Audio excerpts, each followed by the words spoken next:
Hello, mga kamaster, maraming salamat po sa lahat ng tumatangkilik ng The Secretly Rich Man, Gerald Crawford Story. Paki-follow and subscribe mga master para sa mga susunod pang mga kabanata. Isa pala akong rich kid. By 2 years is body. Kabanata 1781. Hehe, Ray, huwag kalimutan na si Emberlord ay hindi na isang tao. Mas creepier pa siya kaysa multo. Sa palagay mo ba matatakot siyang nagtatago sa lugar na ito? Tumawa si Gerald at pinaalalahanan si Ray. Nang marinig siya ni Ray, nalaman niya na kahit papaano ay may katuturan ito. Maaari kang tumingin at aalis ako kung gayon. Sinabi ng matanda sa tatlo. O sige, matanda, maraming salamat sa iyong tulong. Mabilis na pinasalamatan ng matandang Flint ang matanda. Huwag banggitin ito. Tumugo ng matanda sa pagwagayway ng kanyang kamay. Pagkaalis ng matanda, si Gerald at ang dalawa pa ay nakatayo sa harap ng kahoy na maliit na bahay, tinitigan ito ng blanco. Hindi nila alam ang gagawin. Hindi sila makapasok sa maliit na bahay at hindi rin nila alam kung paano makapasok dito. Gerald, Old Flint, ano ang dapat nating gawin ngayon? Sipa ang pinto. Tumingin si Ray kina Gerald at Old Flint at nagtanong. Hindi, kalokohan yan. Hindi tama ang pagsisisi. Pinigilan agad ni Old Flint si Ray. Bagaman si Yamilet Face ay hindi nabuhay, ang maliit na bahay na ito ay pagmamayari pa rin niya. Kaya hindi nila simpleng magawa ang nais nila. Kung gayon, ano ang dapat nating gawin? Wala kaming susi. Wala nang magising si Ray. Maghihintay kami hanggang sa gabi at makita kung ang Emberlord ay magpapakita dito. Maya-maya, nagmungkahi si Gerald. At sa gayon, naghintay lang sila doon tulad ng iminungkahi ni Gerald. Ang paghihintay ay tumagal ng ilang oras. Naghintay sila hanggang alas 8, ngunit hindi pa rin lumitaw si Emberlord. Ang buong paligid ay nahulog sa kadiliman at katahimikan. Ang pagiging nasa isang madilim na kapaligiran ay maaaring tumindi talaga ang takot sa puso ng isang tao. Bukod kay Gerald, pinaliit ng leeg sina Ray at Old Flint at hinigpit ang paghila ng kanilang damit. Gerald, ang tagal na nito. Napakadilim na, kailangan pa ba nating maghintay? Tumingin si Ray kay Gerald at nagtanong. Oo, Gerald, bakit hindi tayo bumalik sa sasakyan? Hindi bababa sa mas mahusay kaysa sa manatili sa malamig na tulad nito. Si Old Flint, na nasa tabi nila, ay mabilis na nagmungkahi. Nang marinig ito ni Gerald, tumango ito bilang pagsang-ayon. Nang makita ang pagsang-ayon ni Gerald, agad na nadama ng tuwa sina Old Flint at Ray. Pagkatapos nito, bumangon ang tatlo at handa nang umalis. Doon lang isang ilaw ang nagniningning mula sa kakahuyan. Pag-ilaw pa lang ng ilaw ay agad nitong nakuha ang atensyon ni Gerald. Na-alerto sila at nakasquat ulit agad. Kayong tatlo. Pagkatapos narinig nila ang boses ng matanda mula ngayon lang. Narinig ang boses nito ay huminga ng maluwag ang tatlo. Naisip nila na iba ito. Kumbaga siya yun. Lumabas kaagad si Gerald sa bushes. Matandang lalaki, bakit ka pa rin naglalakad sa takdang oras na ito? Duda na tinanong ng matandang Flint ang matanda. Nakita kong matagal ka nang naghihintay dito. Kaya, naparito ako upang suriin ka. Umiti ang matanda at sumagot. Mabuti na kami. May hinihintay lang kami dito. Dali-daling ipinaliwanag ni Old Flint sa matandang lalaki dahil ayaw niyang mauari ng matanda na may mali. Kabanata 1782. Sobrang gabi na. Sigurado akong hindi darating ang taong hinihintay mo. Halika, punta tayo sa aking lugar at magpahinga. Bamantong hininga ang matanda at nagpanukala sa tatlo. Nang marinig siya ng Old Flint, tumalikod siya kaagad at tumingin kay Gerald, naghahanap ng kanyang opinyon. Nakita ni Gerald ang reaksyon nito at tumango ng mahina. Dahil wala silang ibang pagpipilian sa ngayon, sa lugar lamang ng matanda ay makapagpahinga lamang sila. Bukod ang langit ay madilim na at ito ay hindi ligtas. Sino ang nakakaalam kung ano ang magtatagal sa labas? Matapos ang pag-uusap, sinundan ni Gerald at ng iba pa ang matanda at iniwan ang kahoy na maliit na bahay. Dinala ng matanda si Gerald at ang iba pa sa kanyang bahay. Bagaman hindi ito gaanong matanda, mukhang dapat itong itinayo dati.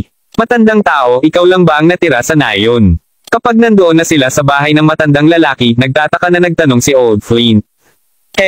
Tumawa ang matanda. Oo, ang iba ay lumipat na sa mga lungsod.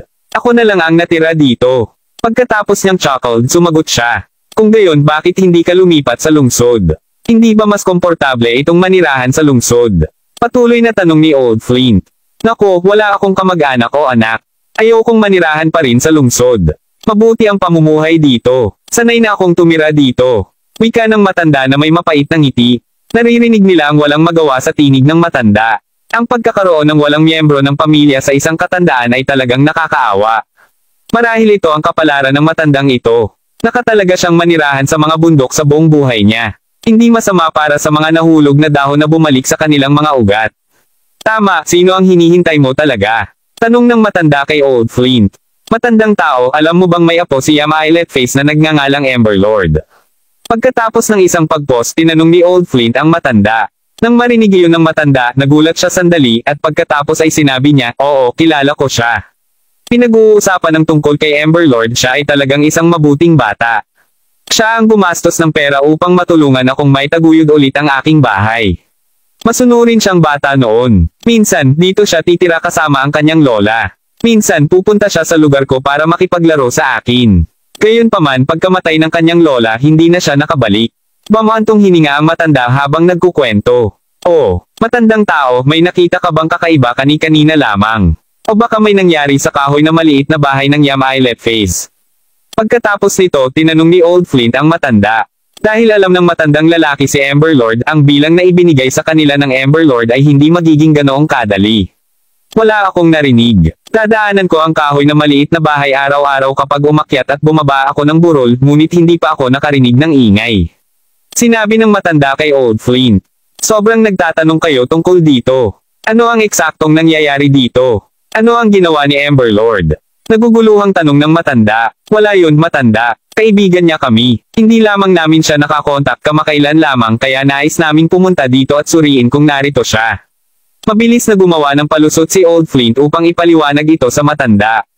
Oh, nakikita ko. Matapos marinig ng matanda ang kanyang paliwanag, wala siyang hinala at pasimpleng tumango. Si Gerald at ang iba pa ay nakaupo sa bahay hanggang sa gabi na. Gayunpaman, wala sa kanila ang nakatulog. Hindi yun sa ayaw nila, ngunit ito ay dahil hindi sila naglakas loob. Kung nakatulog sila, walang nakakaalam kung ano ang mangyayari, mas mababa kung lilito si Emberlord. Kilabot. Biglang bumukas ang pinto. Matapos marinig ang tunog ng pagbubukas ng pinto, ang tunog ng pagsara ng pinto ay narinig kaagad pagkatapos. Kabanata 1783. Ang tatlo ay mabilis na tumingin sa labas lamang upang makita na ang matandang lalaki ay iniwan ang bahay ng mag-isa, bitbit ang isang basket sa kanya habang papunta sa kahoy na kubo ng Yam Eyelet Face. Pagkakita nito, nagpalitan ng tingin ang tatlo. Natagpuan nila na kakaiba na ang matanda ay nais na lumabas sa kalagitnaan ng gabi na nagdadala ng isang basket. Kailangang mayroong lihim na hindi alam sa mga taong nakatago sa likuran nito. Di nagtagal, lumabas na si Gerald at ang dalawa sa bahay at tahimik na sinundan ang matanda. Sinundan nila ang matanda hanggang sa kahoy na maliit na bahay. Pagkatapos nakita nila siyang naglabas ng isang susi mula sa kanyang bulsa upang ma-unlock ang pinto. Sa sandaling na-unlock ang pinto, maingat na sinuri ng matandang lalaki ang kanyang paligid. Matapos matiyak na walang tao sa paligid, doon lamang niya itinulak ang pinto at lumakad na may kasiguruhan. Naglakad din si Gerald at ang dalawa papatungo sa kahoy na maliit na bahay at agad na tumayo sa harapan nito. Gerald, parang may tinatago sa amin ang matanda. Talagang mayroon siyang susi sa bahay na ito. Pulong ni Ray kay Gerald. Ngayon, makikita na ang matanda ay hindi kasing simple ng kanyang hitsura. Dapat ay mayroon siyang isang uri ng pakikipag-ugnay kay Emberlord. Ray, Old Flint, dapat kayong magtago ng dalawa. Papasok ako at titingnan muna. Maya-maya, inutusan ni Gerald sina Ray at Old Flint. Narinig ang kanyang mga salita, sina Ray at Old Flint ay hindi tumutol, sa halip, tumango sila kaagad bilang pagsang-ayon. Pagkatapos mabilis silang umatras sa isang malapit na bush at nagtago doon. Tungkol naman kay Gerald, nagtungo siya sa gilid ng kahoy na kubo at umupo sa tabi ng dingding. Pagkatapos pinalaya niya ang kanyang kaluluwa mula sa kanyang katawan. Siyempre hindi papasok ng diretso si Gerald sa bahay. Kung hindi man, aalerto sila sa kanila at matutuklasan ng matanda. Kapag napalaya na niya ang kanyang kaluluwa, si Gerald ay pumasok sa kahoy na kubo at nagsimulang maghanap pataas at pababa. Nang siya ay umakyat, naririnig niya ang boses ng matanda. Parang may kinakausap siya. Di nagtagal, matapos ang pagsasalita ng matanda, narinig ang boses ni Emberlord. Alam ni Gerald na siya ito sa oras na marinig niya ang kanyang boses.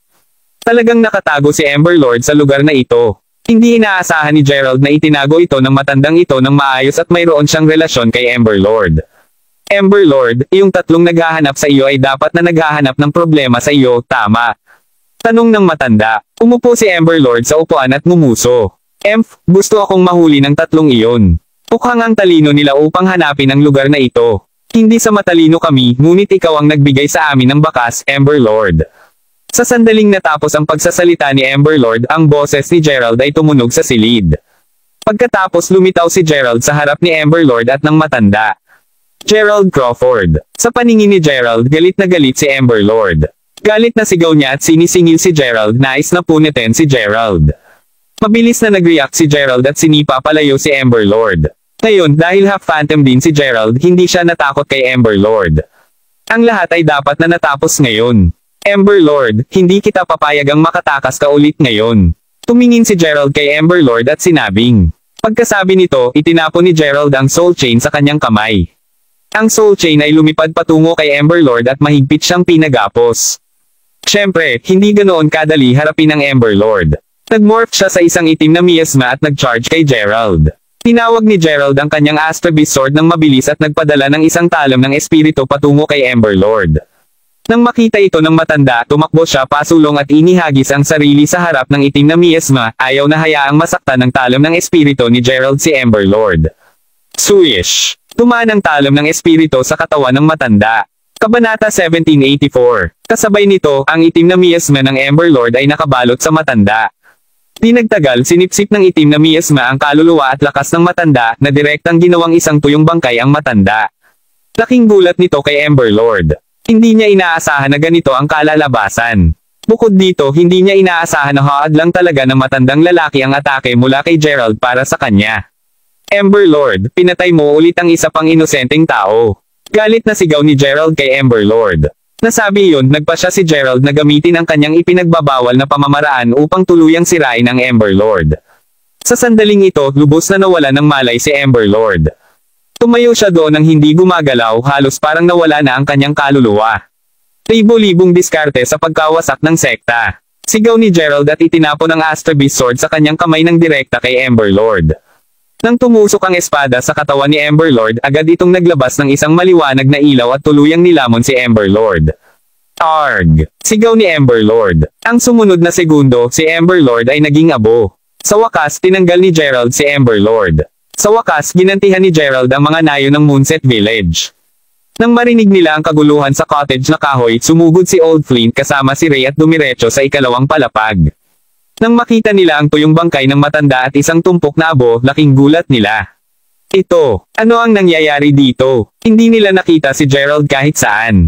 Makalipas ang ilang segundo, nagmula si Gerald mula sa baba. Ha, Gerald, bakit ka galing sa labas? Hindi ka na ba pumasok? Nagulat si Old Flint kay Gerald at nagtanong. Natapos ko na ang Amber Lord. Hindi sumagot si Gerald. Sa halip, tinuro niya ang tumpok ng mga abo at sinabi sa Old Flint. Tiningnan ni Old Flint ang tumpok ng abo na may sorpresang mukha. Sinasabi mo ba sa akin na ito ang Amber Lord? Hindi makapaniwalang tanong ni Old Flint. Tumango si Gerald. Tapos tumalikod na siya at lumabas ng bahay. Nagpalitan ng sulyap sina Old Flint at Ray, ngunit hindi na sila nag-abala sa sinabi pa. Sinundan lang nila siya palabas. Pagkaalis sa kahoy na kubo, bumalik ang tatlo sa kanilang sasakyan. Nang sumakay na sila sa kotse, pinaandar na nila ang makina at umalis kaagad sa baryo. Sa huli, patay na si Amber Lord at tuluyang makahinga ng maluwag si Gerald. Old Flint, mangyaring ipauwi kami sa amin. Napakahusay mong pagtatrabaho kani-kanina lang. Ang bagay na ito ay sa wakas ay itinuturing na naayos na. Nakaupo sa kotse, tiningnan ni Gerald si Old Flint na nagmamaneho, at sinabi. Tumango si Old Flint bilang pagsang-ayon nang marinig siya. Siyempre alam niya kung ano ang ibig sabihin ni Gerald. Salamat, Gerald. Nagpasalamat din si Old Flint kay Gerald. Kung hindi dahil sa bakas na natagpuan ni Gerald, hindi nila kailanman matatagpuan ang lugar na ito, at hindi nila mahahanap si Amber Lord at matapos siya. Bagaman ang Old Flint ay isang tao mula sa Grand Council, sumangayon siya sa paraan ni Gerald upang harapin ang bagay na ito. Pagkatapos ng lahat, si Amber Lord ay karapat-dapat na mamatay, at ang kanyang kamatayan ay hindi pinagsisisihan. Kabanata 1785. Kinaumagahan, habang natutulog pa sina Gerald at Ray, ginaising sila ng doorbell. Lumabas si Ray palabas ng silid papunta sa pintuan na medyo natutulog at binuksan ito.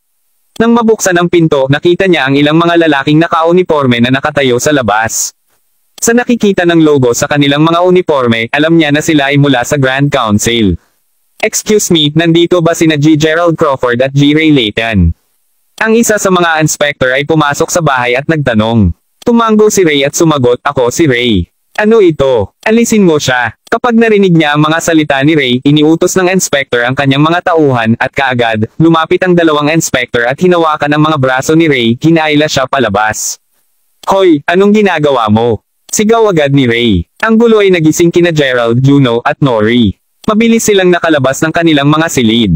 Sino ka? Nang lumabas si Gerald, nagtaka siyang tumingin sa mga tao mula sa Grand Council at nagtanong. Ikaw dapat si G. Gerald Crawford. Hinala namin na nauugnay ka sa pagkamatay ni Chief Lake na kilala rin bilang Old Flint. Kaya, nais ka naming ibalik para sa isang pagsisiyasat ngayon. Habang nagsasalita ang inspector, kumuha siya ng isang warrant of arresto at ipinakita ito kay Gerald. Teka lang, ano ang sinabi mo? Patay na si Chief Lake. Natigilan si Gerald nang marinig ito. Ang balitang ito ay talagang labis na nakakagulat kay Gerald. Kanina pa sila nakasama ng Old Flint. Paano siya patay ngayon? Tandang padamdam. Ito ay simpleng kakaiba. Ginoo, Crawford, sana makikipagtulungan ka sa amin. Alam na alam ng inspector ang pagkakakilanlan ni Gerald. Kaya napanatili niya ang isang banayad na tono ng kausap niya si Gerald. Ayos lang. Mangyaring ipaalam sa amin magbihis bago sumama sa iyo. Walang problema dito si Gerald at pumayag kaagad ito. Di nagtagal nagbago sina Gerald at Ray at umalis kasama ang mga inspector ng Grand Council. Papunta sa Grand Council na natiling tahimik si Gerald sa sasakyan. Ang pagkamatay ni Old Flint ay ganap na hindi inaasahan. Talagang walang ideya si Gerald kung paano siya namatay. Tila mayroong isang bagay na kakaiba tungkol dito. Di nagtagal, dinala sina Gerald at Ray sa Grand Council at sa magkakahiwalay na silid ng pagtatanong para sa pagtatanong. Pagkaraan ng ilang sandali, dalawang inspector ang nagtulak ng pinto at umupo. Ginoo Crawford, maaari mo bang sabihin sa akin kung saan ka nagpunta kasama si Chief Lake kagabi? Ano ang ginawa mo doon? Ang isa sa mga inspector ay nakatingin kay Gerald at nagtanong. Nagpunta kami sa bahay ng Ember Lord kagabi, sinabi ni Gerald sa inspector. Anong oras ka bumalik? Tanong ng inspector. Mga 2:00 ng umaga. Si Chief Lake ang naghatid sa amin pauwi. After that, umalis na siya mag-isa, seryosong sagot ni Gerald. Nanatili ba kayong dalawa sa bahay ninyo pagkatapos nito? Lumabas ka ba talaga? Tanong ng inspector. Nakasimangot si Gerald. Iminumungkahi ko na huwag mong sayangin ang oras mo sa ating dalawa. Totoo bang naiisip mo na papatayin namin si Chief Lake? Bukod, may mga CCTV sa tabi ng kalye kung saan nakilala ni Chief Lake ang aksidente. Bakit hindi mo makuha ang footage at panoorin ito? Ayaw na ni Gerald na patuloy na sagutin ang mga katanungan kaya't hiningi niya ang inspector bilang kapalit.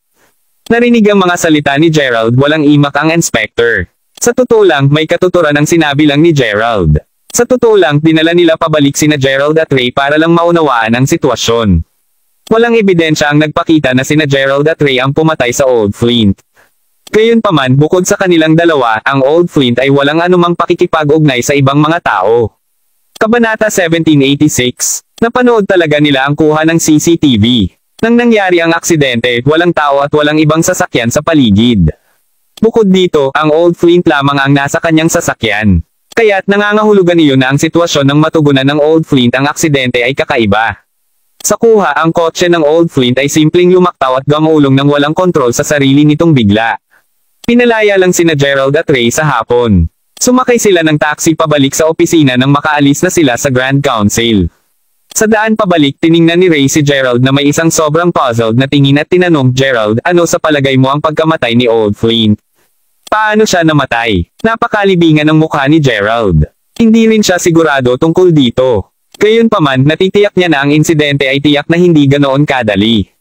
Nangangahulugan ba ito na ang Ember Lord ay hindi papatay? Sa sumunod na segundo, isang matapang na ideya ang sumagi sa isipan ni Ray.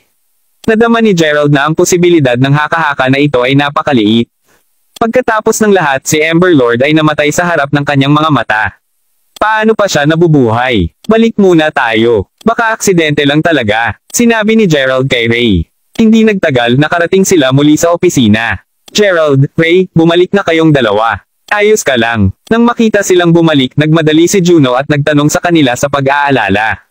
Nang sila ay kinuha ng mga tao mula sa Grand Council, talagang nag-alala sina Juno at Nori.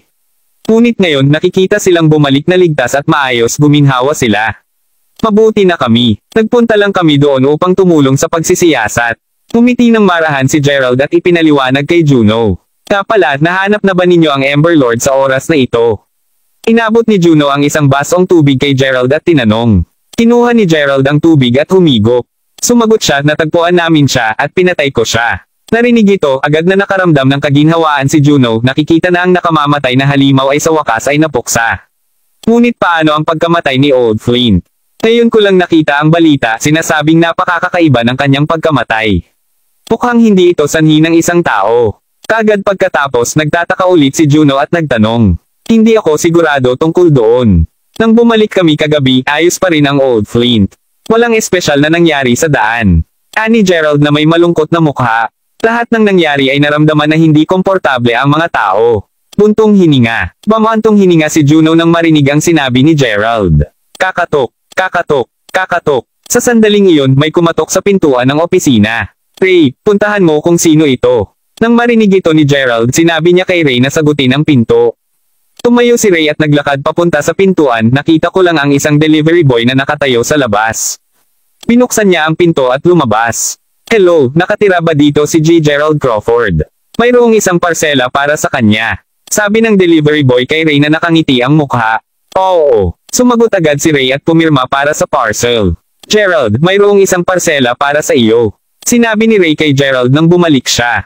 Isang parsela para sa akin. Naguluhan si Gerald nang marinig siya. Wala siyang nabili. Bakit siya tatanggap ng isang parsela? Kabanata 1787. Ang parsela ay isang maliit na kahon na parisukat.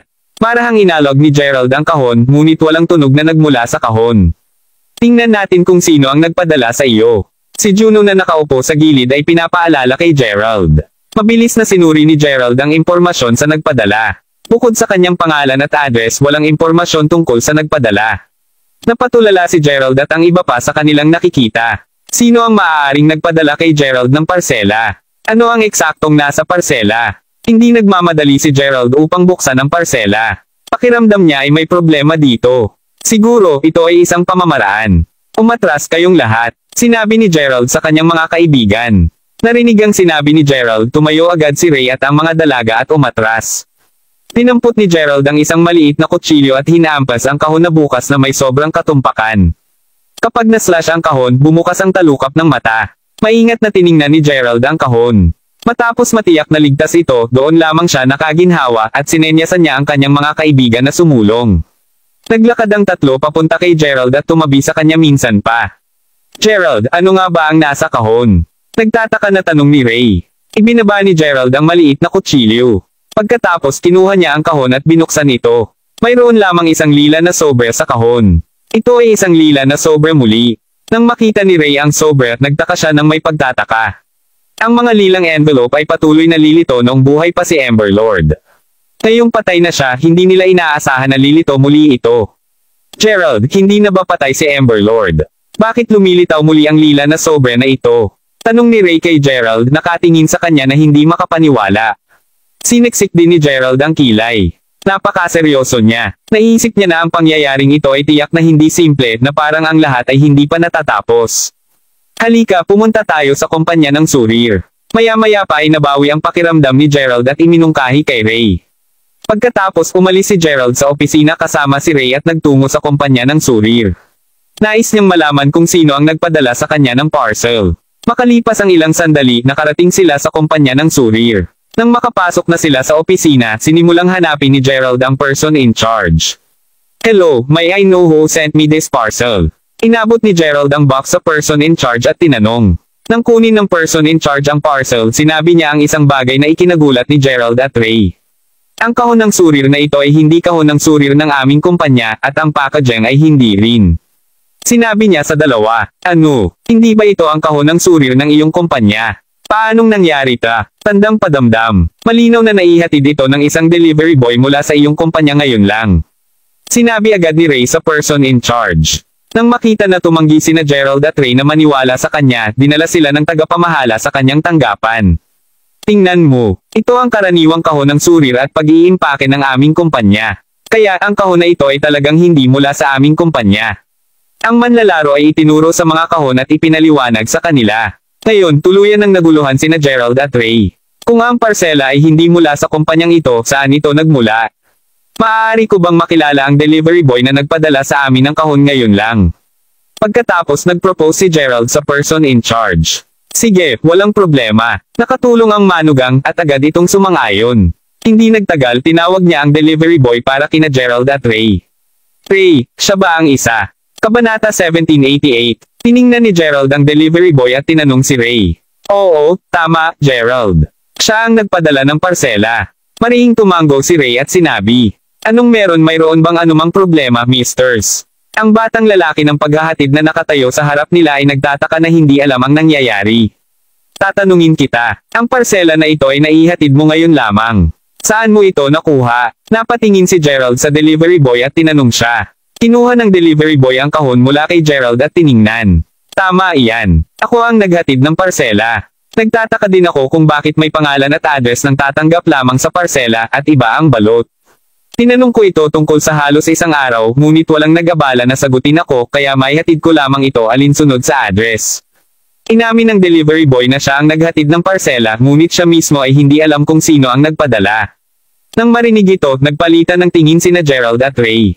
Ang investigasyon ay muling tumigil. Hindi sila tinulungan ng bakas upang malaman ang nagpadala. Sige, salamat sa gulo. Maya-maya pa ay nagpasalamat si Gerald sa delivery boy at umalis na kasama si Ray. Gerald, sa palagay mo ay totoong patay na si Amber Lord? Nang nasa sasakyan na sila, tinanong ulit ni Ray si Gerald. Imposibleng hindi siya. Nasaksihan ko mismo ang kanyang pagkamatay sa aking sariling mga mata. Paano pa siya nabubuhay? Direktang itinanggi ni Gerald ang haka-haka ni Ray. Hindi siya naniniwala na buhay pa si Amber Lord. Kung gayon ito, kalimutan mo na. Babalik kami at tingnan muna kung ano ang nakasulat sa liham. Kaliwa ng walang pagpipilian, pipiliin lamang ni Gerald na pag-aralan muna ang lila na sobra. Kung nahulaan ito ni Gerald ng tama, dapat mayroong mga numero sa liham tulad ng naunang isa. Nang makabalik sila sa opisina, binuksan kaagad ni Gerald ang lila na sobra. Sa paningin nito, tulala si Gerald. Mali na nahulaan niya ito sa pagkakataong ito. Walang anumang numero dito, ngunit isang pattern ng Star of David. Ito ay isang pattern. Hindi ito katulad ng dati. Bulalas ni Gerald nang makita ito, puno ng hindi makapaniwala ang mukha. Talagang iba ito sa oras na ito. Sa pagtingin sa pattern ng Star of David, lumubog si Gerald sa pagmumuni-muni. Kagad pagkatapos, naghanap si Ray ng impormasyon tungkol sa Star of David online. Gerald, ito ang lahat ng impormasyon tungkol sa Star of David. Maaari kang tumingin. Inabot ni Ray ang tablet kay Gerald. Kinuha ni Gerald ang tablet at nagsimulang magbasa nang marinig niya iyon. Matapos basahin saglit, nagsimulang dumilim ang mukha ni Gerald. At sa sandaling iyon tumunog ang telepono ni Gerald. Ang pangingisda ni Gerald ay ang kanyang telepono at nalaman na ito ay isang hindi kilalang numero. Matapos mag-atubili saglit, sinagot niya ang tawag. Kamusta? Sino ito? Sa sandaling nakakonekta ang tawag, tinanong ni Gerald ang tumatawag sa isang malalim na boses, narinig lamang ang malaswang tinig ng isang tao sa kabilang dulo ng telepono. Ginoo Crawford, dapat ay natanggap mo ang regalo na ipinadala ko sa iyo.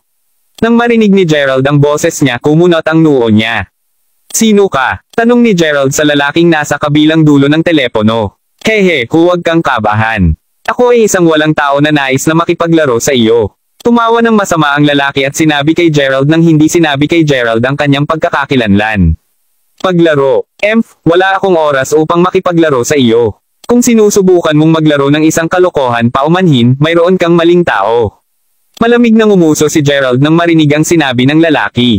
Kabanata 1789. Gerald, sino ito? Tumingin si Ray kay Gerald at nagtanong.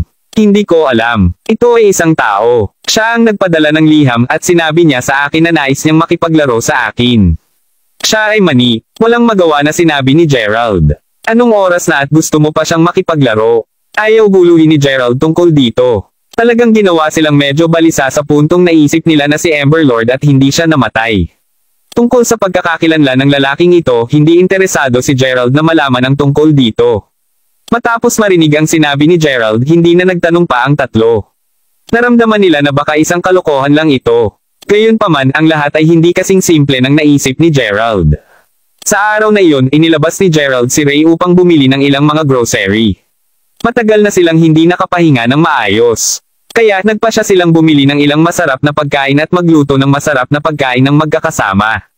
Pumunta sina Gerald at Ray sa supermarket. Paglabas nila, pareho silang may bitbit na dalawang malalaking bag sa kanilang kamay.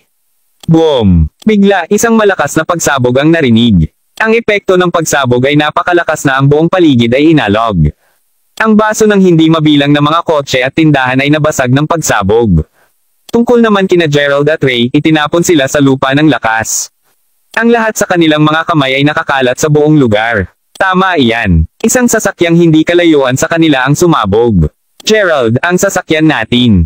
May napagtanto si Ray at tiningnan ang kotseng sinabog. Tapos gulat na sigaw niya kay Gerald. Pumangon si Gerald at sumulong upang tingnan.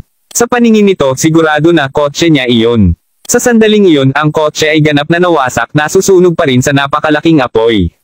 Di nagtagal, ang mga tao mula sa Grand Council at ang mga bumbero ay dumating sa lugar na pinangyarihan at sinimulang suriin ang kotse matapos mapapatay ang apoy. At sa gayon, naimbitahan ulit sina Gerald at Ray sa Grand Council. Matapos ang aming pagsisiyasat, nalaman namin na may nag-install ng isang uri ng fuse sa iyong sasakyan. Ang mga bumbero ay natagpuan ang ilang mga fragment sa pinangyarihan. Mukhang ang iyong sasakyan ay sadyang napalitan ng isang tao. Gayunpaman, maswerte na pareho kayong wala sa sasakyan at nakatakas sa sakuna.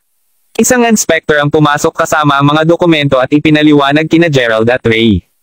Alam mo ba kung sino ang gumawa sa iyo? Tanong ng inspector. Saglit na nagulat si Gerald. Pagkatapos sumagot siya, hindi. Marahil ay isang kalokohan lamang iyon. Gayunpaman nang sinabi iyon ni Gerald, hindi lamang ang inspector ang hindi naniwala, maging sina Gerald mismo at Ray ay hindi rin naniwala. Gayunpaman, ayaw ni Gerald na ang mga tao mula sa Grand Council ay makisali dito. Mukhang ang pangyayaring ito ay may kinalaman sa lalaking tumawag sa kanya noong huli. Ngayon, galit na galit si Gerald. Hindi niya inaasahan na maglalakas kamay ang lalaki sa kanya. Dahil ito ang kaso, siguradong hindi siya papakawalan ni Gerald. Pagkatapos nito, nakumpleto ni na Gerald at Ray ang mga formalidad at umalis sa Grand Council, bumalik sa kanilang tanggapan sa pamamagitan ng pagsakay sa taxi. Nang makita ang pagbabalik ng dalawa na buo, ang mabigat na puso ni Juno ay gumaan muli. Nang matanggap ang balita ng pagsabog ng kotse, takot na takot sila at nag-alala. Tumunog. Tumunog. Doon lang tumunog ang mobile phone ni Gerald. Hindi man lang nahulaan si Gerald. Alam na niya na dapat itong kakaibang lalaki ang tumatawag. Agad niyang kinuha ang tawag. Bastard, ano nga ba ang gusto mo? Kung mahahanap kita, papatayin kita. Panipi. Kabanata 1790. Galit na sumpa ni Gerald sa lalaki. Hehe, chill, G. Crawford. Nagbibiro lang ako sa'yo. Kung sa bagay, ikaw ang ayaw makipaglaro sa akin. Tumawa ang lalaki at sumagot sa isang nakatatakot na boses. Ito ay isang biro lamang. Ito ay naging isang malaking pagsabog, ngunit ang taong ito ay talagang nagsabi na ito ay isang maliit na biro lamang.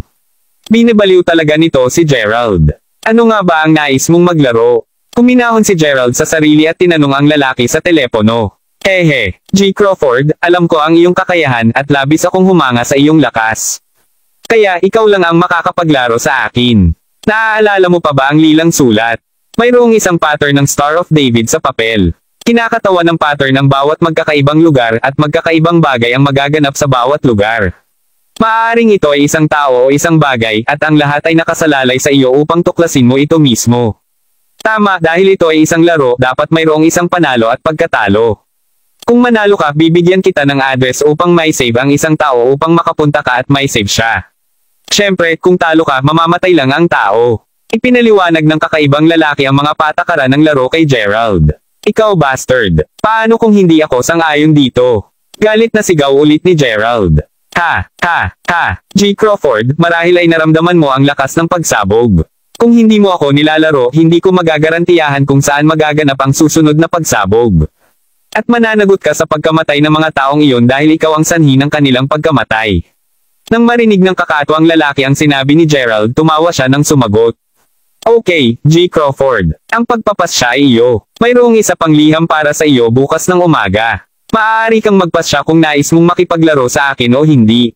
Pagkatapos paalala ulit ng kakatuwang lalaki kay Gerald bago bunitin ang tawag. Hindi niya binigyan ng anumang pagkakataon si Gerald na magsalita. Galit na itinapon ni Gerald ang kanyang mobile phone. Gerald, ano ang eksaktong gusto niya? Tanong ni Ray na nakakunot ang noo. Mukhang wala kaming pagpipilian kundi ang makipaglaro sa kanya. Walang ibang pagpipilian si Gerald kundi ang walang magawa na kompromiso. Bukod dito, hindi pa rin niya alam ang pagkakakilanlan ng lalaki. Sa makatuwid, maaari lamang siyang maghanap ng mga pahiwatig batay sa kanyang sinabi sa kanya. Sa sinabi niya, sigurado si Gerald na ang mga kakatuwang lalaki ay may ilang hostage sa kanyang kamay. Kung hindi nilalaro ni Gerald ang mga hostages ay nasa panganib. Sa pamamagitan noon si Gerald ay tunay na magiging makasalanan. Nang gabing iyon hindi natulog si Gerald o upang maging mas tumpak hindi siya makatulog ng tuluyan. Kinaumagahan nag-iisa si Gerald na pumunta sa opisina. Sa sandaling dumating siya sa pintuan nakita ni Gerald ang isang sobre na nakahiga sa sahig sa harap ng pintuan. Ito ang pamilyar na lila na sobre na muli. Kinuha agad ni Gerald ang sobre. Binuksan niya ang pinto at sinimulang basahin ang sulat. Kapag binuksan, may isang papel na may nakasulat lamang na pangungusap. Ang tubig ay dumadaloy ng diretso pababa ng 3,000 talampakan. Nang makita ang pariralang ito, nalito si Gerald. Hindi ba ito isang parirala mula sa isang klasikal na tula? Ano ang ibig niyang sabihin dito? Ano ang nakatagong mensahe sa likod nito? Hindi nagtagal, binuksan ni Gerald ang kanyang computer at nagsimulang maghanap ng impormasyon tungkol sa parirala ng tula. Gayunpaman hindi maaari ni Gerald ang kahulugan ng pariralang ito sa tula. Ding! Kagad tumunog ang telepono ni Gerald. Agad itong inilabas ni Gerald at nakakita ng isang balita. Kabanata 1791. Sa pagtingin sa mensahe, hindi mapigilan ni Gerald na magpos sandali. Ang tubig na bumabagsak mula sa 3,000 talampakan. Maaari ba itong maging pahiwatig sa ilang uri ng talon? Tudok-tudok tandang pananong panipi. Matapos pag-isipan ito tungkol sa isang maikling sandali, agad na lumabas si Gerald sa kanyang tanggapan tinitiyak na maayos na may-lock ang pinto sa likuran niya bago humimok sa pinakabagong talon sa kontinente ng Laycom. Lahat ng ito hindi ito maaaring puro pagkakataon lamang. Ang mga pahiwatig na ibinigay ng kabilang partido ay malamang nakasangkot sa mga insidente na nangyayari sa paligid ni Gerald, at kung ang proseso ng pag-iisip ni Gerald ay tama, kung gayon ang matandang tula ay malamang na nagpapahiwatig na mayroong isang hostage sa lugar na iyon. Tuldok-tuldok. Ano man ang kaso, pagkalipas ng halos kalahating oras nakarating si Gerald sa Durdorf Mountain kung saan matatagpuan ang pinakabagong talon. Ang lugar mismo ay mayroong pinakamalaking bulubundukin sa lahat ng Laycom continent na humahantong sa maraming mga turista na magkaroon ng kanilang bakasyon dito. Anuman sa pagpasok sa bundok, nagsama si Gerald sa karamihan ng tao. Matapos ang pagsunod sa kanila ng ilang sandali, sa huli ay nakarating siya sa pinakabagong talon. Pagtingin ko, nakita ni Gerald na bahagya kahit 100 talampakan ang taas nito. Habang tiyak na walang taas na 3,000 talampakan, alam ni Gerald na ang paglalarawan ng sinaunang tula ay isang hyperbole lamang. Pagkatapos ng lahat, mayroon bang isang talon na sumasaklaw sa 3,000 talampakan kahit na mayroon? Sa pamamagitan nito, agad na ipinagpatuloy ni Gerald ang paghahanap ng mga pahiwatig habang ang iba pa ay namamangha sa talon. Habang nakatingin sa paligid, nasalayan ng sulok ng mata ni Gerald ang lumilitaw na isang makitid at misteryosong mukhang boulevard sa kaliwa ng talon. Sa hitsura nito, isang tao lamang ang maaaring dumaan ng paisa-isa. Gayunpaman, pinilit ni Gerald na magtungo roon kaya't kaagad niyang ginawa iyon. Matapos maglakad ng kaunti, kalaunan ay nakarating siya sa bakanan ng isang malaking yumib. Bago pa man siya makapasok, gayunpaman, bigla niyang narinig ang isang tao mula sa loob na sumisigaw, "Help!" Narinig kung gaano kabalisa ang mga daing ng pambabae na boses, agad na nahinuha ni Gerald na siya ay nasa matinding panganib. Sa pamamagitan nito, siya ay bolted kanan papunta sa pinagmulan ng kanyang tinig ng walang anumang pag-aatubili. Habang lumalakas ang hiyawan, hindi nagtagal ay nakita ni Gerald ang isang babae na nakatali sa isang halijing bato. Sa paglitaw ng tubig na patuloy na tumutulo mula sa itaas niya, tiyak na ipinaliwanag nito kung bakit siya nabasa ng sobra. Tumatakbo upang palayain siya, napansin din ni Gerald na kapwa-dugo ang kanyang mga mata na nangangahulugang kung gaano siya katanga dito. Tuldok-tuldok. Alinmang paraan sa pagkakita kay Gerald, ang sobrang saya ng babae ay agad na sumigaw, "Hello. Pakiusap, iligtas mo ako." Nodang bilang sagot, pagkatapos ay kinuha ni Gerald ang isang maliit na kutsilyo mula sa kanyang backpack bago madaling mapalaya ang babae mula sa lubid. Napagtanto na siya ay sa wakas ay malaya, agad na niyakap ng mahinahong babae si Gerald ng mahigpit.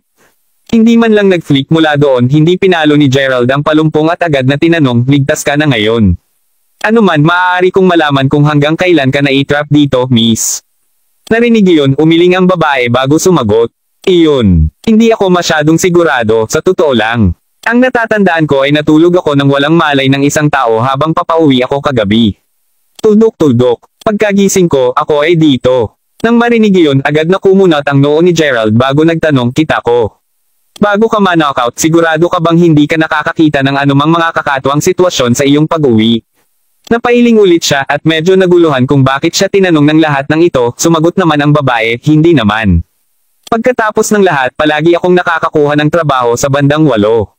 Habang totoo na iniiwan ko ang trabaho ng mag-isa, nagmamaneho din ako, kita mo, at nakagawian kong umuwi diretso pagkatapos ng oras ng opisina. Habang nirerehistro ni Gerald ang kanyang tugon, biglang nasulyapan ang sulok ng kanyang mga mata na tila isang lila na sobra na nadula sa isang bato na may maliit na butas sa gilid nito.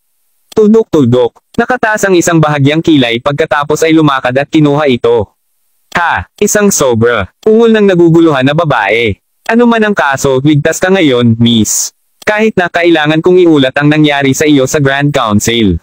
Gayon din, mangyaring maging mas maingat sa hinaharap. Panipi. Kabanata 1792. Sadyang iniwasan ni Gerald ang tanong niya para hindi na siya masyadong magtanong. Pagkuha ng pahiwatig, pagkatapos ay tumango ang babae bago mabilis na umalis sa yungib. Nang makita na wala na siya ngayon, mabilis na binuksan ni Gerald ang sulat at sinimulang basahin ito. Tuldok-tuldok. Binabati kita sa paghahanap ng unang hostage, G. Crawford. Magmadali ka agad at hanapin kung nasaan ang susunod na hostage. Walang nakatago na pera dito. Matapos basahin ang sulat, hindi mapigil ang sumimangot ni Gerald. Isa pang sinaunang tula. Talagang nasiyahan ang salarin sa paggamit ng mga sinaunang tula bilang pahiwatig, hindi ba? Anuman ang pahiwatig sa oras na ito ay medyo prangka. Dahil kasama sa tula ang salitang pera, makatarungang ipalagay na ang susunod na hostage ay matatagpuan sa isang bangko. Gayunpaman aling bangko. Mayroong napakaraming mga bangko sa kontinente ng Laycombe para makahanap si Gerald ng tama sa isang maikling panahon. Napagtanto na hindi siya makakakuha ng anumang bagay sa pamamagitan lamang ng pag-aakalang dito lamang, kaagad na umalis si Gerald sa lugar na balak na pag-aralan ang bakas kasama si Ray sa opisina. Ang pangalawa ay sumakay siya sa kanyang kotse, subalit agad siyang nakatanggap ng isang tawag mula sa isang hindi kilalang numero. Lumilitaw na nailigtas mo ang unang hostage, G. Crawford. Hulaan ko na natagpuan mo rin ang lila na sobra kung gayon. Habang masasabi ni Gerald na ang nagsasalita ay isang lalaki, ang kanyang boses ay kakaiba, upang masabi lang. Kung ano man ang kaso, gumanti ulit si Gerald, I have fuck you din. Hindi ka makawala sa lahat ng ito. Sisiguraduhin kung mahuhuli kita kung ito ang huling bagay na ginagawa ko. Kasunod nito, agad na bumaba si Gerald, ayaw na sayangin ang hininga sa kakaibang lalaking ito. Gamit iyon pagkatapos ay hinitid pabalik ni Gerald ang kotse ni Juno sa kanyang opisina. Dahil ang kanyang sariling sasakyan ay dati ng sinabog, maaari lamang niya itong gamitin sa sandaling, anuman, pagpasok sa kanyang tanggapan, agad na sinalubong si Gerald nang makita sila Ray at dalawa pa sa loob. Nang makita na bumalik si Gerald, sinamantala ni Ray ang pagkakataong magtanong, Mr. Crawford, bumalik ka na. Saan ka ba nagtungo ng aga-aga? Dahil sa kanilang tatlo ay hindi nakita si Gerald buong umaga, lahat sila ay nagkaroon ng kutob na malamang na napunta siya upang gumawa ng personal na pagsisiyasat. Alinmang paraan sa kabila ng tanong ni Ray, simpleng utos ni Gerald, Ray, kailangan kita upang agad na simulan ang pagsisiyasat sa pariralang, walang nakatago na pera dito. Hindi man nagabala na tanungin kung bakit, tumungo kaagad si Ray sa kanyang computer upang makapasok sa trabaho habang siya ay sumagot, malakas at malinis. Habang si Ray ay sanay na hindi nakakakuha ng agarang mga sagot mula kay Gerald, si Juno ay hindi. Sa pag-iisip na iyon, mabilis siyang lumapit sa kanya bago magtanong, ano ang nangyayari, Gerald? Narinig iyon, kinuha ni Gerald ang lila na sobre mula sa kanyang bulsa bago ibigay kay Juno. Matapos basahin ito, siya ay pansamantalang lumitaw na gulat, bagaman iyon ang aasahan. Ang hindi inaasahan ni Gerald, gayunpaman, ay ang katotohanan na biglang sasabihin ni Juno, ako, sa palagay ko alam ko kung saan tumuturo ang sulat. Kung tama ang aking hula, dapat itong tumutukoy sa isang bangko o isang gusali ng buwis. At may isang lugar lamang na maiisip ko kung saan ang parehong mga gusali ay matatagpuan na magkasama. Nang marinig iyon, alam agad ni Gerald ang lugar na tinutukoy ni Juno. Sa pag-iisip na iyon, tinapik niya ang balikat ni Ray bago sabihin, narinig mo siya. Tumungo tayo doon ngayon. Dahil dito, lumusot sina Gerald at Ray mula sa opisina bago mabilis na magmaneho patungo sa tax building na pinag-usapan ni Juno. Dahil ang hula ni Juno ay may katuturan, nagkaroon ng pakiramdam si Gerald na ang pangalawang hostage ay tiyak na nandyan. Kabanata 1793. Habang patungo sila doon, hindi mapigilan ni Ray na magtanong, kaya, isip-punan mo ako, G. Crawford. Tumingin sa sandali kay Ray pagkatapos ay sumagot si Gerald, naaalala mo ang tawag mula kahapon. Nodeng bilang tugon, sinabi ni Ray pagkatapos, I do. Sinabi ng taong iyon na nais niyang makipaglaro sa iyo. Huwag mong sabihin na nagsimula na ito. Mayroon ito. Hinahamon ako ng taong iyon na sagipin ang 6 na bihag at nailigtas ko na kaninang umaga. Papunta kami ngayon upang iligtas ang pangalawa. Paliwanag ni Gerald. Narinig iyon, natigilan si Ray na hindi nakaimik. Hindi katakataka na wala si Gerald kaninang umaga. Nasave na niya ang isang tao habang hindi pa rin sila gising. Hindi alintana kung paano natigilan ang hitsura ni Ray, idinagdag pa ni Gerald, alinmang paraan, ang pariralang iyon na sinabi ko sa iyo na siyasatin ng mas maaga, walang natatago na pera dito, na direktang nauugnay sa lokasyon ng pangalawang hostage, kaya't kasalukuyang target namin ang bangko malapit sa tax building. Katatapos lamang ni Gerald ng kanyang paliwanag, pareho silang nakarating sa pasukan ng tax building. Pagkababa, nagsimulang maghanap ang duo sa paligid ng bangko, at maya-maya lang natagpuan nila ito.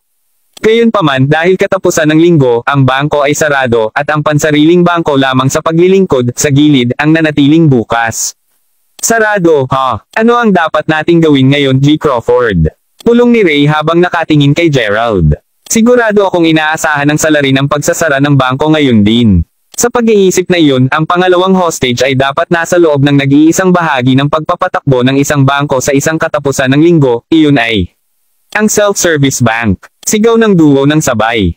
Ngayon na napagpasyahan nila, ang parehong mga lalaki ay sumugod sa self-service bank at kaagad na nagsimulang tumingin sa paligid. Makalipas ang ilang sandali, si Ray, na naghanap ng mataas at mababa ng mga pahiwatig kung nasaan ang hostage, ay hindi mapigil ang sabihin, walang lumilitaw na kahit sino dito, G. Crawford, maaari ba kaming nagkamali?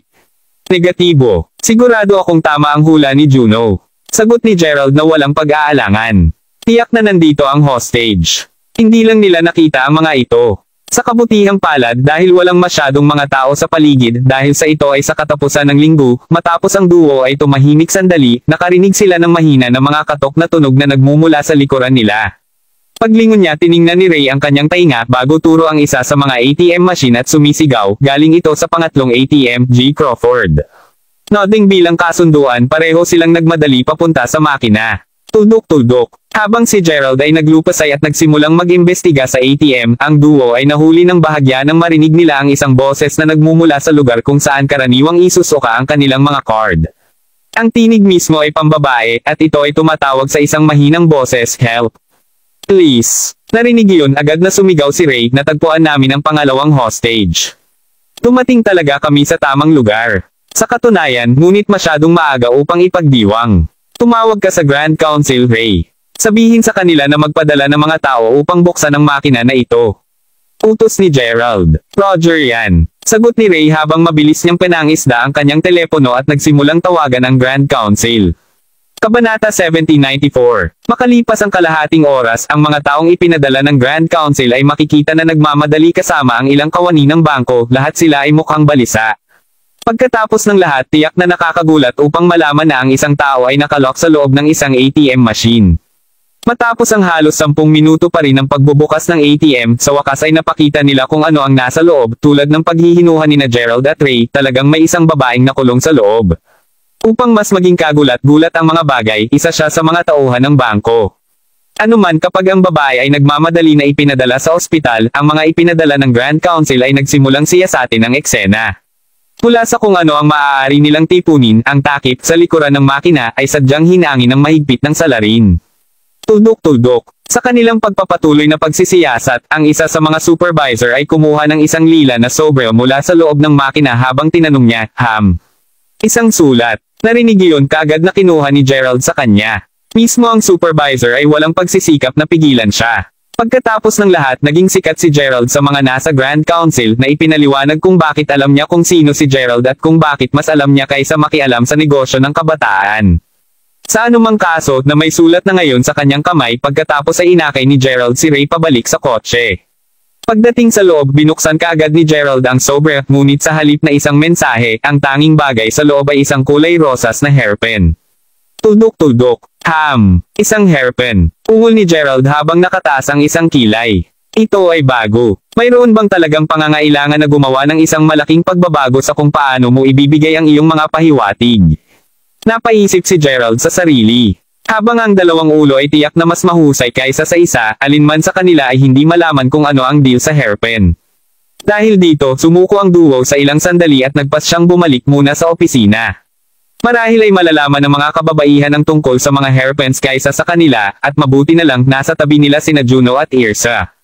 Sa anumang kapalaran, malalaman nila ang mensahe sa likod ng hairpin. Tuldok-tuldok. Sa pag-iisip na iyon, pagbalik sa kumpanya, agad na inabot ni Gerald ang hairpin sa kanya bago sinabi, sabihin mo Juno, tingnan mo ang hairpin na ito. Kung nais kong bumili ng katulad na bagay, saan ko ito kukuha? Kinuha ang hairpin at bahagyang nakasimangot, pagkatapos ay dinala ito ni Juno sa computer at mabilis na nagsimula itong saliksikin. Makalipas ang ilang sandali, siya exclaimed, mayroon akong ito. Ito ay isang espesyal na hairpin na kasalukuyang ipinamamahagi sa lahat ng mga miyembro ng kawani ng isa sa mga bangko. Ibinigay sila ng pares. Narinig iyon, natigilan sandali si Ray. Matapos maipon ang kanyang mga saloobin, pagkatapos ay humarap siya kay Gerald bago sabihin. Tuldok-tuldok. Alam mo, ang babaeng na-save natin dati ay may katulad na hairpin. Gayunpaman, sigurado akong may isa lamang siya na ang dahilan kung bakit ipinapalagay ko na ang pin na ito ay kanya. Hindi nakakagulat na parang pamilyar ang hairpin noong una mong kinuha mula sa liham. Ano? Sigurado ka ba na sigurado? Tanong ni Gerald. Positive. Sagot ni Ray. Kung gayon ano pa ang hinihintay natin? Pumunta na tayo sa ospital. Idineklara ni Gerald habang sila at Ray ay lumusot muli sa opisina, dumidiretso patungo sa ospital. Tuldok-tuldok. Habang nagmamaneho, si Gerald na ngayon ay naintindihan na ang insidente ay naging prangka para matapos na ito, ay sinenyasan na sabihin, ang insidente ay malayo pa sa tapos, ang paglaya sa batang babae mula sa ATM ay ang unang hakbang lamang. Sa pag-iisip na iyon, hindi pa natin nalilipas ang krisis hinggil sa pangalawang hostage.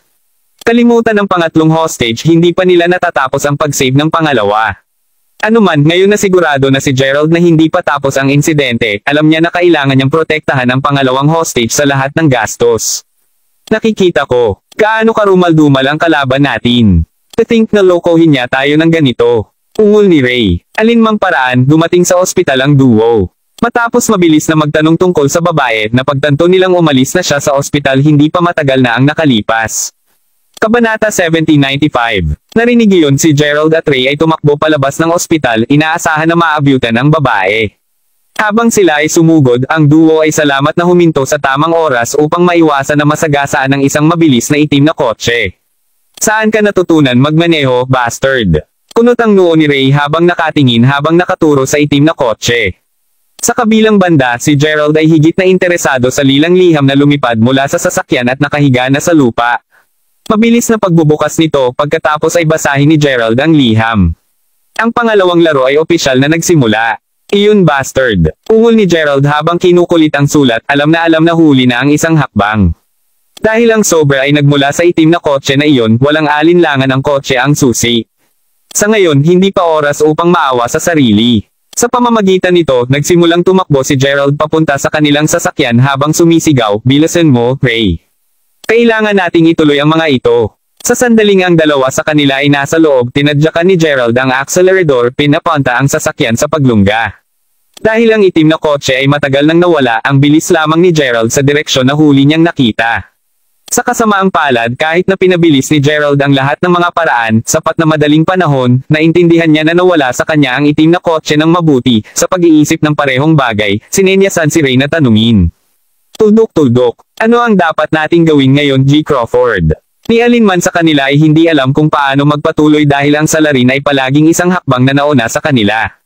Habang nagtataka si Gerald kung paano pa rin tumugon kay Ray, biglang nagring ang kanyang telepono. Kaagad na alam kung sino ang tumatawag, kinuha ito ng galit na si Gerald at umungal, you bastard.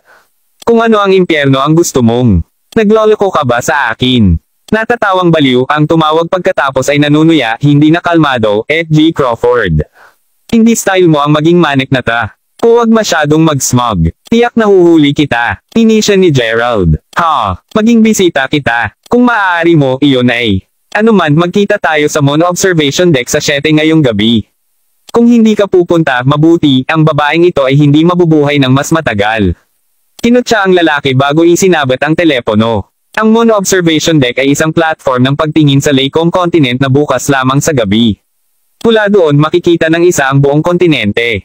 Ano man dahil ang gumawa ay gumawa ng appointment doon, sigurado si Gerald na tiyak na may mangyayari sa obserbasyon. Kahit na anong pagpipilian ang mayroon siya ngunit sundin ang mga utos ng kalokohan. Tuldok-tuldok. Sa pamamagitan nito, nagmaneho sina Gerald at Ray sa Mono Observation Deck. Habang tanghali pa rin sa oras na dumating sila, ang paghihintay nila sa kotse ay hindi naman masyadong nagtagal. Sa lalong madaling panahon, ang orasan ay tumama sa 7 at ang Moon Observation Deck ay naging bukas sa publiko.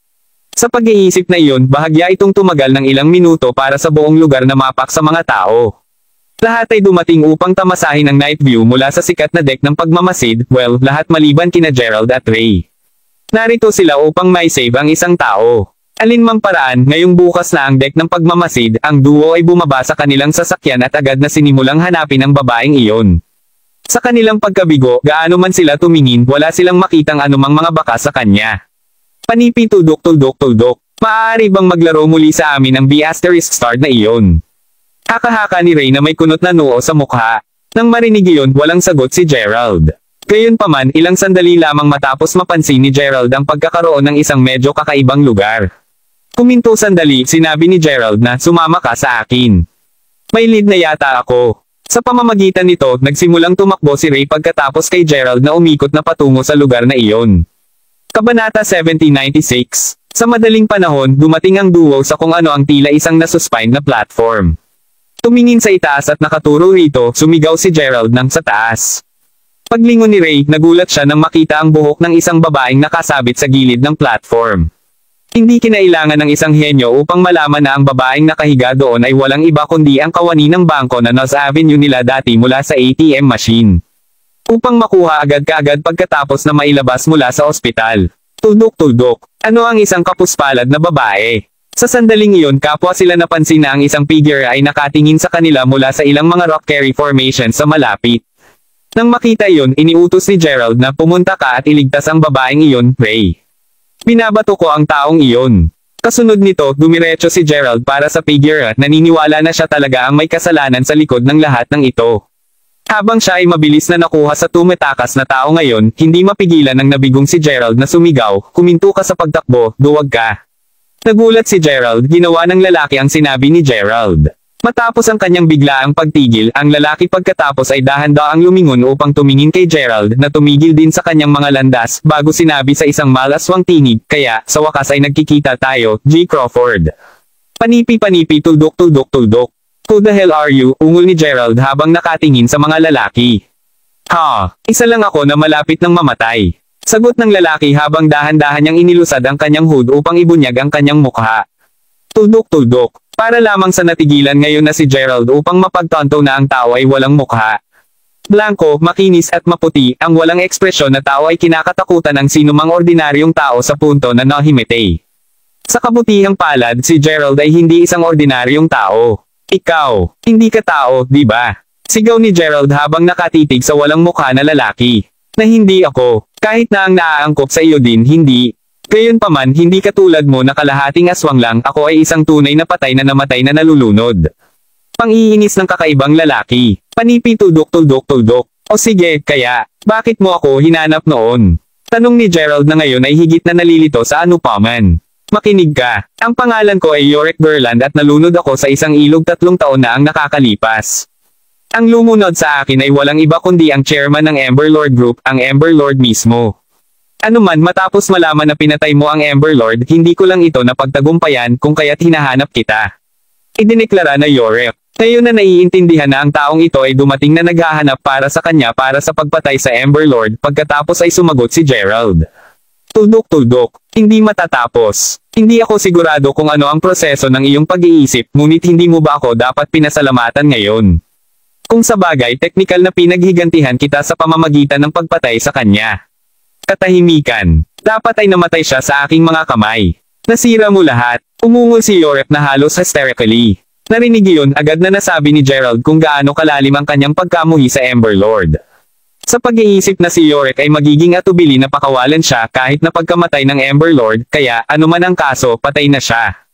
Ano pang gusto mo? Tanong ni Gerald. Hey, habang siya ay patay, buhay ka pa rin. Dahil ikaw ang pumatay sa kanya, mananagot ako sa iyo para sa lahat ng ito. Sa nasabing iyon, pinapatay kita bilang kapalit niya. Ganting sagot ni Yorick sa isang napakabilis na tono. Kabanata 1797. Oh, sa tingin mo ba may kakayahan kang iwaksi sa akin? Sagot ni Gerald habang nakatingin kay Yorick na may kasuklam-suklam na ekspresyon. Kalimutan ang pagtanggal sa kanya, marahil ay walang kakayahan si Yorick na saktan siya. Bagaman totoo na hindi kita maaaring patayin ng personal, maaari ko pa ring mapupuksa ang iba. Inisya ni Yorick bago kaagad tumakbo papunta kay Gerald. Pagkakita nyon mabilis na iginuhit ni Gerald ang Astrabis sword, handa nang putulin si Yorick nang dumating siya sa saklaw. Gayunpaman sa sumunod na segundo tila nawala na lamang si Yorick sa manipis na hangin. Sa kabila ng pagkakaroon ng espada ni Gerald na handa na, lumitaw na matagumpay na nakatakas si Yorick. Habang tiyak na nakakabigo, sigurado si Gerald na ang laro sa pagitan nila ni Yorick ay hindi pa natatapos. Sa katunayan, ang pagpupulong na ito marahil ay sumasagisag sa totoong pagsisimula ng mga laro. Mabilis na paminsan-minsan, si Ray, na lumitaw na medyo nabulabog, ay hindi mapigil ang tumingin kay Gerald, ang kanyang tono na may lubos na paghanga habang sinabi niya, kamangha-mangha ka talaga, alam mo iyan, G. Crawford.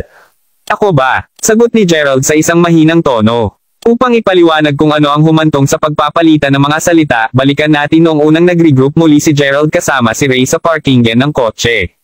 Sa puntong iyon, nailigtas na ni Ray ang babae at simpleng hinihintay niya ang pagbabalik ni Gerald. Nang makita niya si Gerald, tatawag na sana siya nang bigla na lang nawala si Gerald. Ang susunod na alam ni Ray, isang malakas na hangin ang sumugod sa kanya, at pagkaraan ng isang segundo, lahat ng mga tauhan ni Tyson na nakahiga sa pananambang ay makikita na nakahandusay sa lupa, natalo. Si Gerald lang ang nanatiling nakatayo sa gitna. Naturally, namasindak ang Ray, at siya ay naging surer kaysa dati na si Gerald ay talagang isang uri ng pagiging gawa-gawa. Sa pag-iisip, tunay na isang matalinong desisyon na manatili sa tabi ni Gerald. Nakita mismo ni Gerald na ang mga kalalakihang iyon ay hindi gaanong mahalaga. Kung tutuusin, bahagyang tumagal ng ilang segundo para talunin niya ang lahat sa kanila. Habang ang nakaraan niyang sarili ay tiyak na natatakot ako sa sitwasyong iyon dahil sa kawalan niya ng kakayahan noon, iba ang kasalukuyan niyang sarili. Hindi na siya natatakot na labanan ang mga tao tulad ni Tyson o sinumang nagtataglay ng antas ng lakas na iyon. Siyempre ikaw, nagawa mong talunin ang 10 lalaking iyon na parang wala sila. Ano pa, ang bilis mo talaga na hindi ko man lang nasaksihan na talunin mo ang lahat. Bahagya ka puri-puri, masyado lang silang mahina. Pinag-uusapan kung saan tawagin itong isang pakiramdam ng gat, ngunit tila ang mga kalalakihang iyon ay sinusubukan lamang na magnakaw ng isang bagay mula sa iyo. Tama ba ako? At kung gayon, ano ang sinusubukan nilang makuha? Nagtataka namang tanong ni Gerald. Panipi tuldok-tuldok-tuldok. Iyon ungol ni Ray, tunog medyo nag-aalangge na tumugon. Nang makita ang pag-aalangge ni Ray, sinabi ni Gerald na kung hindi maginhawa na ibahagi, kalimutan mo na lang ito. Hindi kita pipilitin. Ang katotohanan na si Ray ay naging maingat tungkol sa pagbabahagi ng impormasyon ay dapat na nangangahulugan na ang item ay labis na pambihira at espesyal sa kanya. Sa halip na maging abala sa akin, nag-aalala lang ako na makakapagdulot ito ng kaguluhan sa iyo. Para sa konteksto, ang item na ito ay mayroon ako, ito ay natatangi, upang masabi, sagot ni Ray. Hindi nagsisinungaling si Ray nang sinabi niya rin iyon. Pagkatapos ng lahat, kung sa wakas ay magdala siya ng hindi kinakailangang problema sa pintuan ni Gerald, tiyak na mapupuno siya ng panunuya sa sarili, kahit na ganoon, ang babala ni Ray ay lalo lamang nag-uusi sa kay Gerald kaysa dati. Ngayon talagang nakakausisa ako. Sabihin mo lang sa akin kung ano na ito. Huwag mag-alala, mas malakas ako kaysa sa akala mo. Sino ang nakakaalam, maaari din kitang tulungan na malutas kung ano ang gumugulo sa iyo. Bukod dito, mas gugustuhin kung hindi ka mag-isa ng labis na peligro. Sabi ni Gerald. Kabanata 1798. Nang makita na si Gerald ay tumama sa preno, kinuha ni Ray ang pagkakataong kumuha ng isang kahon na gawa sa kahoy mula sa kanyang backpack. Ang kahon mismo ay may isang pagpipinta na kahawig ng gagamba sa talukap ng mata. Tuldok-tuldok. Kasunod nito, dahan-dahan ang binuksan ni Ray ang kahon na gawa sa kahoy, inihayag ang isang solong itim na butil. Ang item na hinabol nila ay ang butil na ito. Sabi ni Ray habang inaabot ang kahon kay Gerald. Kinuha ang kahon pagkatapos ay tinitigan ni Gerald ang itim na butil at halos isang segundo mamaya ang butil ay pansamantalang kuminang na pula. Pagkakita nyon kapwa sila nagpalitan ng tingin. Lumitaw na pareho silang nasaksihan ang parehong bagay. Panipi tuldok-tuldok-tuldok. Saan ka sa lupa nakuha mo ang bagay na ito? Tanong ni Gerald matapos ang isang maikling pagpos. Aba, naaalala mo noong nagpunta tayo sa isang bukid. Natagpuan ko ito sa tabi ng isang maliit na ilog at pinilit na kunin ito. Tuldok-tuldok. Nang maglaon, napagtanto ni Tyson at ng iba pa na mayroon ako ng kahon at agad nilang nais na ibigay ko ito sa kanila bagaman tumanggi ako, sagot ni Ray. Nakikita ko. Mayroon bang mga kakaibang insidente na nangyari sa iyo pagkatapos mong kunin ang kahon? Tanong ni Gerald. Narinig iyon, tumagal sandali si Ray upang pag-isipan ito. Makalipas ang ilang sandali, sinabi ni Ray na, pag-isipan ito, mayroong isang insidente. Noon ako ay umuwi lamang nang biglang nagsimulang naglabas ng pula na kasisilaw na ilaw ang butil. Tuldok-tuldok. Sinabi sa katotohanan, sigurado ako na sa isubog na ito noon.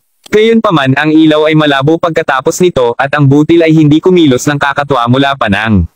Isang pulang glow. Ibig mong sabihin ang nasaksihan lang natin. Bingo. Ano man, mayroon ka bang ideya kung ano ang itim na butil na ito, G. Crawford? Tanong ni Ray habang nakatingin kay Gerald. Bilang sagot, simpleng umiling lang si Gerald. Habang wala siyang kahit kaunting pahiwatig kung ano ang ginamit para sa butil, alam niya na ito ay puno ng aura ng isang masamang espiritu.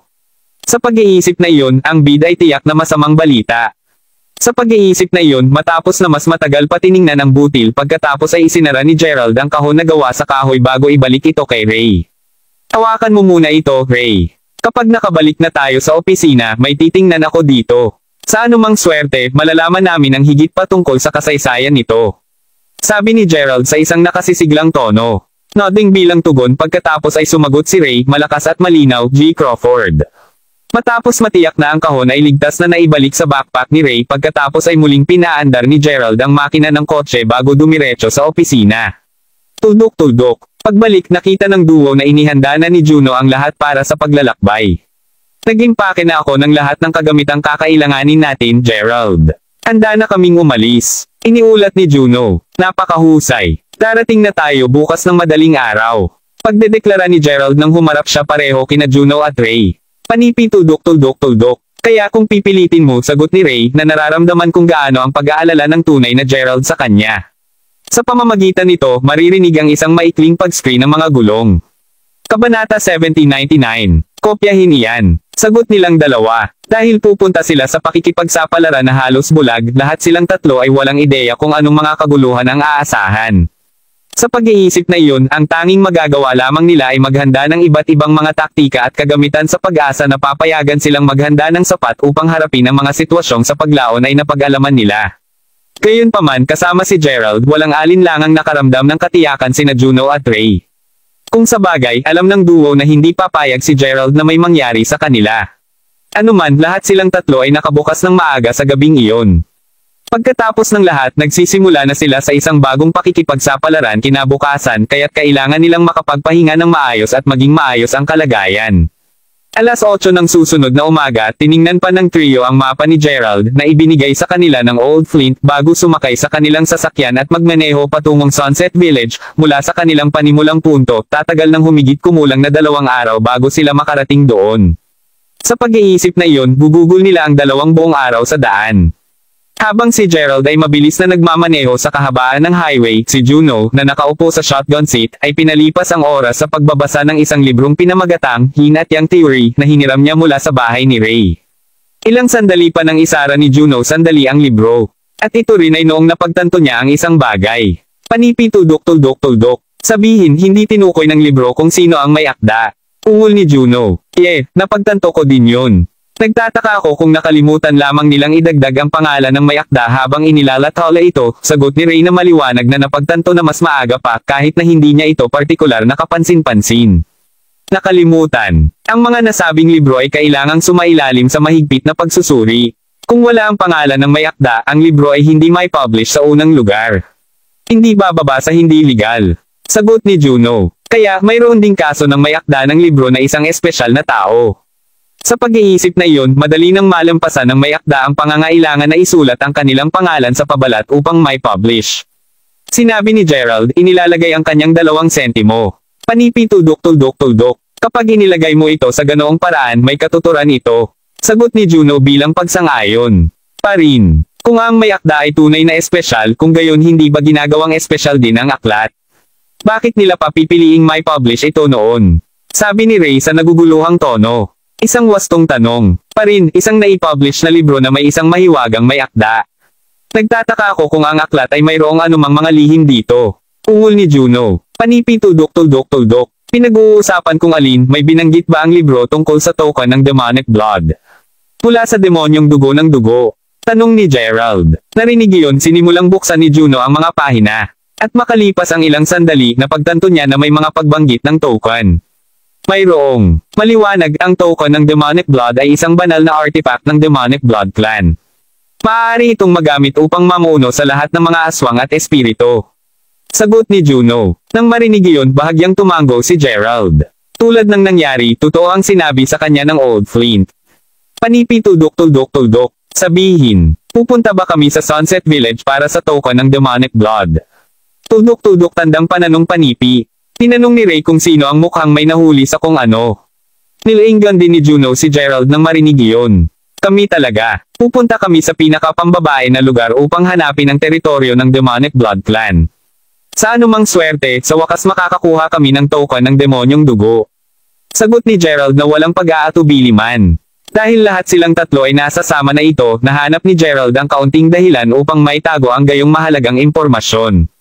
Kabanata 1800. Nakikita ko, kahit na hindi madali makuha ang token na iyon. Pagkatapos ng lahat, nakasaad din sa libro na maraming iba pa ang nagtangkang makuha ang token ng demonic blood. Sa huli, hindi lang lahat sila nabigo, ngunit lahat sila ay kailangang magbayad din ng mabibigat na presyo, sagot ni Juno. Alam ko. Gayunpaman, naniniwala ako na makakakuha kami ng token sa huli. Tiwala na idineklara ni Gerald. Pagkatapos ng lahat, kahit na ang iba ay nabigo upang makuha ang token, hindi kinakailangang mabaigo rin si Gerald. Sigurado si Gerald na sa kung paano nagbago ang mga oras, ang mga kakayahan ng kanyang henerasyon ay dapat na mas mahirap para makitungo ang Demonic Blood Clan. Ano pa sa kung gaano siya katapang ngayon, tunay siyang naniniwala na may karapatan siyang makuha ang token ng Demonic Blood. Tuldok. Anuman pagkatapos ng pagmamaneho ng 2 araw, sa wakas ay dumating ang trio sa Sunset Village. Pagdating, sinabi ni Gerald kay Juno na maghanap ng hotel para matulog sila sa gabi. Ipagpapatuloy nila ang ikalawang yugto ng kanilang paglalakbay kinabukasan. Tuldok. Kasunod sa kanyang mga order, mabilis na naghanap si Juno ng isang high-end hotel para doon sila manatili. Matapos dalhin ang kanilang mga bagahe sa kanilang mga silid, ang tatlo ay nagtungo sa restaurant sa ibaba upang maghapunan. Ang pangalawa nilang hakbang sa restaurant, gayunpaman, biglang nakasimangot si Ray habang nakahawak siya sa kanyang tiyan. Tumingin kina Gerald at Juno, sinabi niya pagkatapos, ako, maaaring kailan ganing magtungo sa banyo ng kaunti. Magpatuloy kayong dalawa, at mag-order ng kung ano man ang inuutos mo para sa akin. Hindi ako mapili, ngunit huwag mag-alala. Kasunod nito, pinanood ng duo habang nagmamadaling tumakbo si Ray para sa banyo. Pinipili na huwag mag-isip ng magkano, pagkatapos ay natagpuan ni na Gerald at Juno ang isang hapagkainan para sa tatlo at nagsimulang umorder. Mga 10 minuto ang lumipas nang bumalik na si Ray. Gayunpaman, lumitaw na kapansin-pansin ang kaba habang mabilis siyang lumakad papunta sa mesa ni Gerald. Ang pagtaas ng isang bahagyang kilay, sinenyasan si Gerald na magtanong, mayroon bang isang bagay? Bakit parang kinakabahan ka? Panipi, tuldok. Aba, kita mo, noong nasa banyo ako kanina, yutal na sabi ni Ray na parang hinihingal. Sandali lang. Uminom ka ng tubig at huminahon ka muna, sabi ni Juno habang naipasa niya ang isang basong tubig sa batang balisa. Nodding, pagkatapos ay humigop ng tubig si Ray bago huminga ng malalim. Sa sandaling siya ay huminahon, ibinaba muna ni Ray ang kanyang ulo bago bamaulong, oh sige, kaya. Habang nasa banyo ako ng mas maaga, narinig ko ang isang pag-uusap sa pagitan ng 2 lalaki.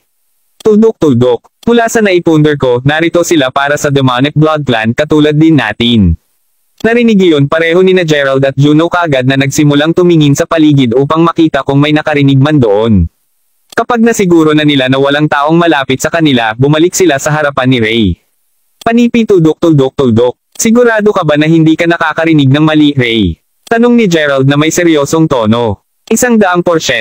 Sagot ni Ray na may determinadong pagtango. Batay sa kung gaano siya sigurado na tumingin at tunog, ang duo ay tiyak na walang karagdagang pagdududa. Bilang ito ay naging, ang trio ay hindi lamang ang naghahanap para sa demonyong dugo clan. Tuldok. Panipi, tuldok. Naaalala mo ba kung ano ang hitsura ng duo? Tanong ni Gerald matapos ang maikling pagpos. Nang marinig ang katanungang iyon, agad na nagsimulang tumingin sa paligid si Ray hanggang sa wakas, natagpuan niya ang 2 tao na nakaiabedrop niya pabalik sa banyo. Mahinahon na nakaturo sa mga kalalakihan na nakaupo malapit sa kanila, bulong ni Ray, iyon sila.